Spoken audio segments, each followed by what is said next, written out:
Pada video kali ini saya akan menjelaskan mengenai apa yang kita sebut sebagai structural violence atau kekerasan struktural yang akan mempengaruhi pola penyakit. Dan kali ini saya akan mengangkat mengenai penyakit tidak menular sebagai contoh untuk menggambarkan structural violence yang kita sudah kenal istilahnya dalam antropologi.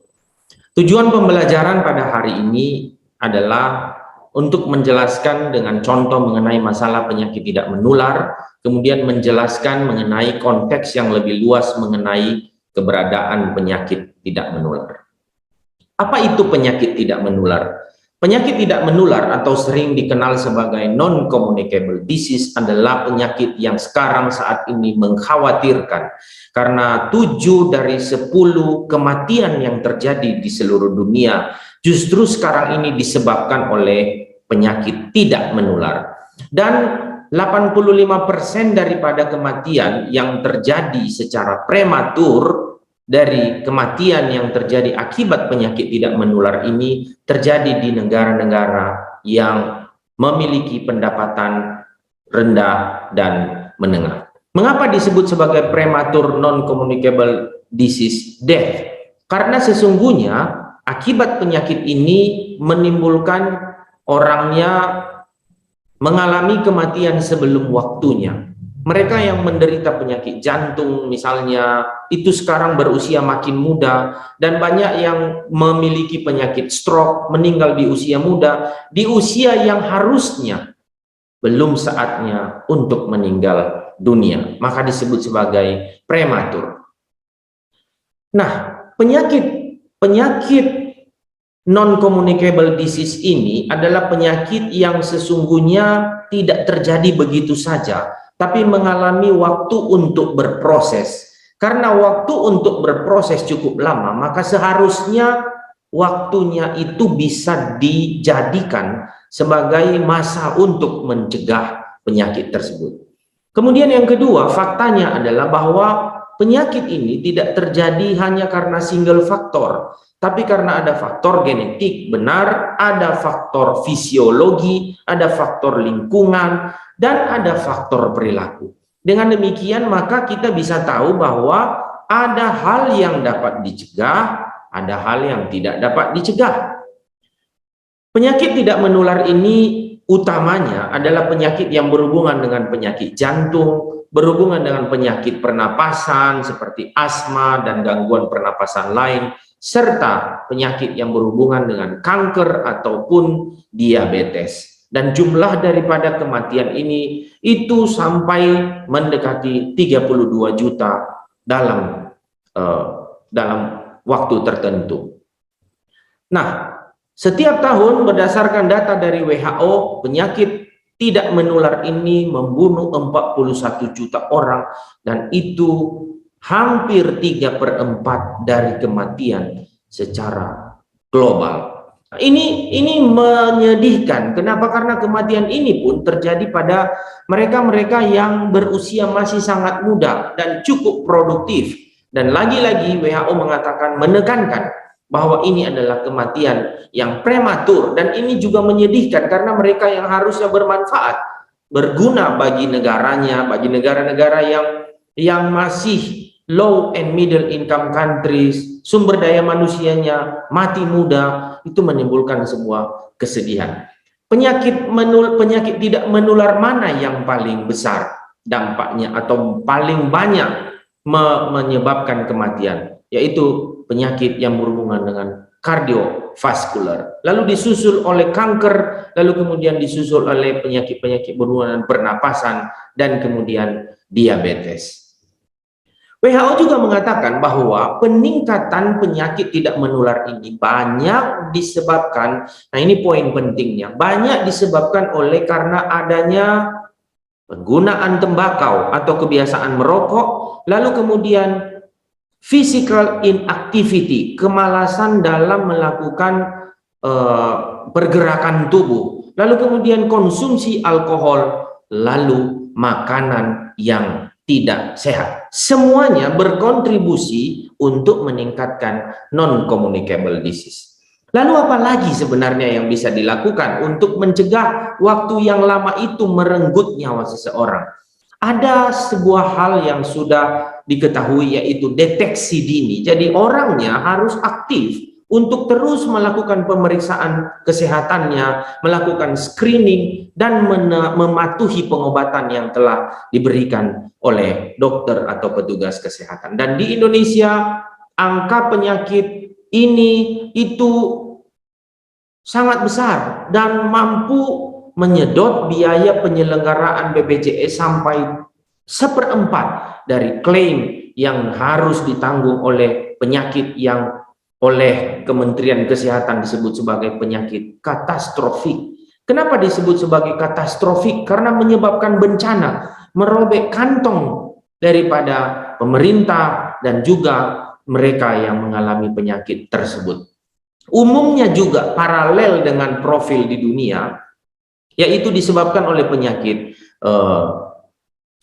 jantung, lalu kemudian kanker, stroke, gagal ginjal, dan seterusnya. Dan penyakit-penyakit ini memerlukan intervensi yang sangat mahal karena pengobatan dengan teknologi yang baik sudah dimiliki, dan itu memerlukan perawatan jangka panjang yang lagi-lagi akan menimbulkan beban dalam pelayanan kesehatan. Nah, tren daripada penyakit tidak menular sebagaimana ada di gambar ini terlihat semakin meningkat. Di sebelah kiri kanker makin meningkat, stroke makin meningkat, diabetes, ginjal, hipertensi. Pada saat yang sama yang tadi telah dijelaskan oleh WHO, yaitu mengenai merokok, konsumsi alkohol, kurang gerak, serta makanan yang tidak sehat, itu juga cenderung untuk meningkat. Dengan demikian, maka kita bisa melihat ada relasi yang sangat erat antara perilaku yang tidak sehat dengan keberadaan penyakit-penyakit yang tidak menular ini. Mengapa terjadi? Karena ada yang tadi kita sudah jelaskan, ada gaya hidup yang sesungguhnya bisa dirubah. Apakah orang bisa berhenti merokok? Bisa. Apakah umur bisa diubah? Tidak. Apakah orang bisa beristirahat? Bisa. Apakah orang bisa mengubah jenis kelamin? Tidak bisa. Apakah orang bisa makan makanan yang sehat? Bisa. Apakah ras bisa diubah? Tidak. Jadi dengan demikian harusnya di dalam menangani penyakit tidak menular ini, kita melakukan perubahan pada apa yang kita sebut sebagai yang dapat diubah. Tapi faktanya ternyata tidak demikian. Kenapa? Karena masyarakat makin meningkat secara ekonomi. Terjadi yang kita sebut sebagai transisi ekonomi. Orang makin makmur, kebiasaan hidup pun berubah. Makin malas bergerak, makin malas makan makanan yang sehat, makin malas bergerak, makin mengkonsumsi sesuatu yang mungkin tidak pernah dilakukannya ketika tingkat kesejahteraannya belum sampai ke sana. Mengapa bisa begini? Human being. Itulah yang merupakan salah satu kajian antropologi. Karena manusia berubah, diubah oleh lingkungannya. Manusia belajar untuk memahami lingkungannya dan melihat bahwa kemungkinan tuntutan-tuntutan pun akan mengubah perilakunya. Dan sering sekali yang terjadi mereka tidak mampu mengendalikan hal tersebut.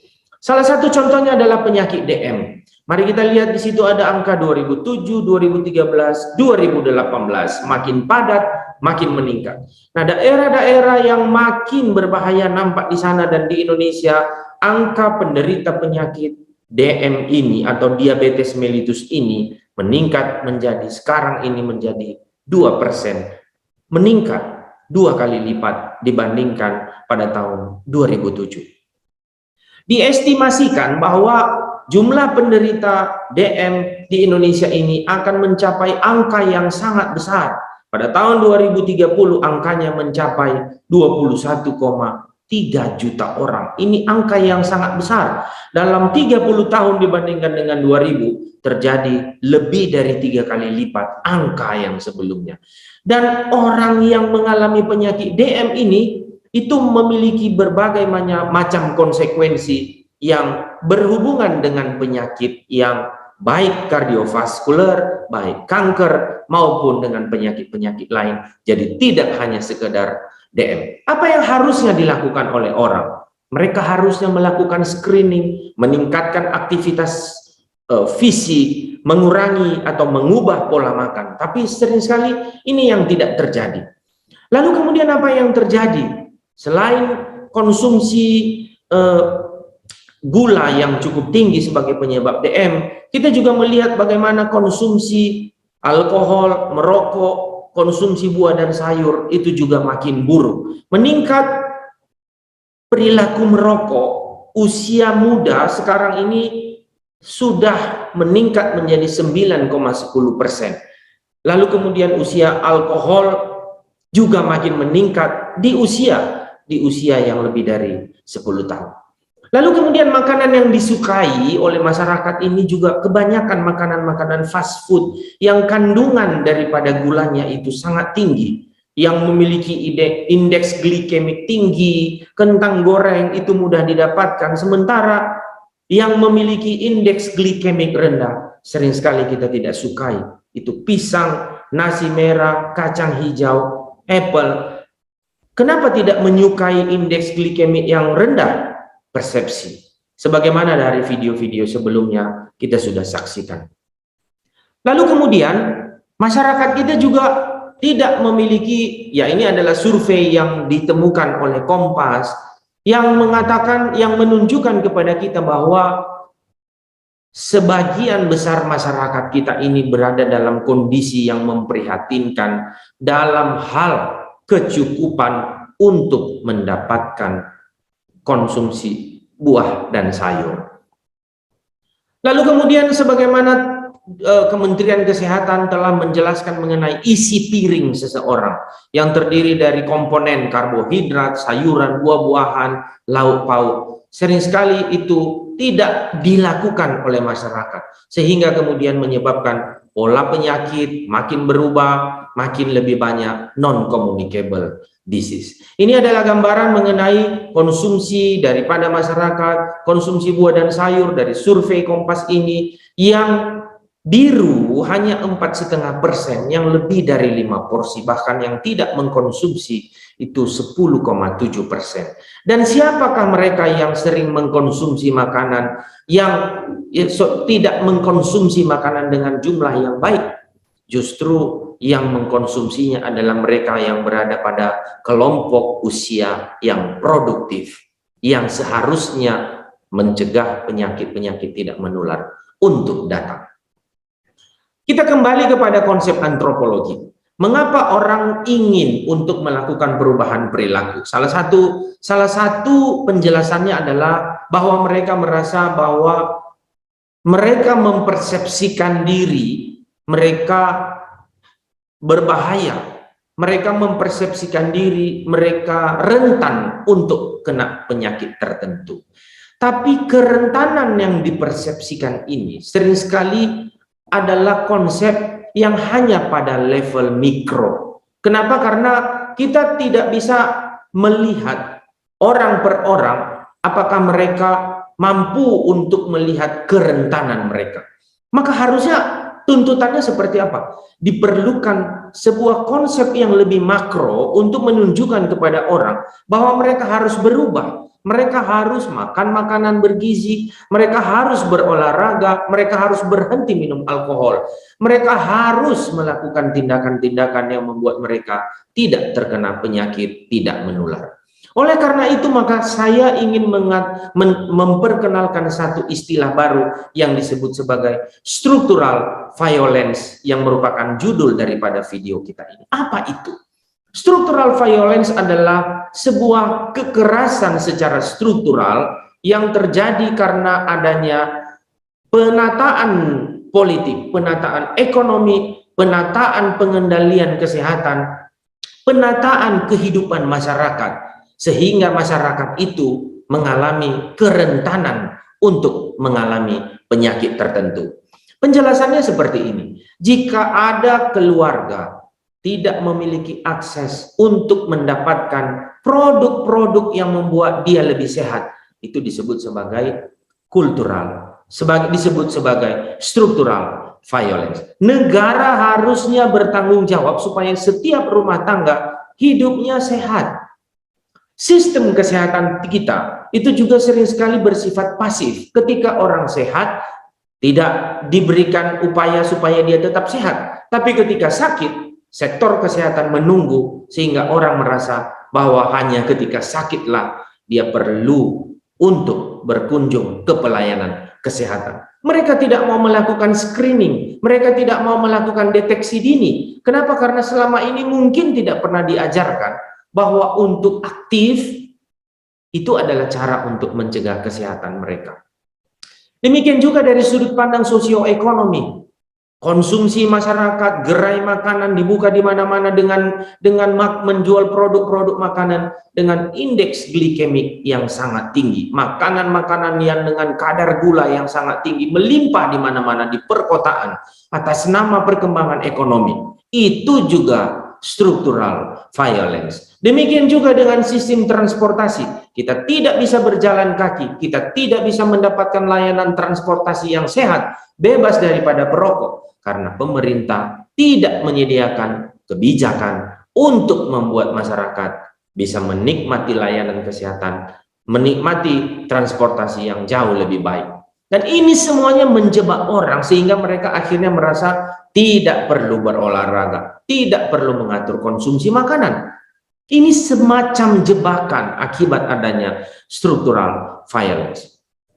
Mari kita lihat gambar yang ada di hadapan kita dalam video ini. Ini adalah sebuah contoh ideal bagaimana aktivitas fisik itu harusnya diselenggarakan dengan happiness. Kenapa? Karena manusia membutuhkan itu. Manusia membutuhkan kegembiraan dalam melakukan aktivitas fisik. Bukan jadi beban dan bukan dilakukan ketika orang itu bukan dilakukan ketika orang itu sudah jatuh dalam kondisi yang sakit. Demikian juga dengan buah. Buah mahal, susu mahal harganya, susah didapatkan. Padahal negara ini adalah negara yang berada di daerah tropis. Mengapa semuanya ini bisa terjadi? Itulah struktural violence. Ada ketidakbijakan kebijakan, ada ketidakseimbangan kebijakan, sehingga kita tidak mencegah secara struktural, secara bersama-sama. Seluruh elemen kebijakan pemerintah harusnya didedikasikan untuk mencegah hadirnya non-communicable disease ini. Kesimpulan daripada video ini adalah pertama, penyakit memiliki konteksnya sendiri karena perilaku manusia memiliki dimensi yang luas. Lalu kemudian kita tadi telah menyorot bahwa pembentukan perilaku manusia dalam merespon kesehatannya justru banyak ditentukan oleh kehadiran secara berjenjang keluarga, lingkungan, bahkan negara.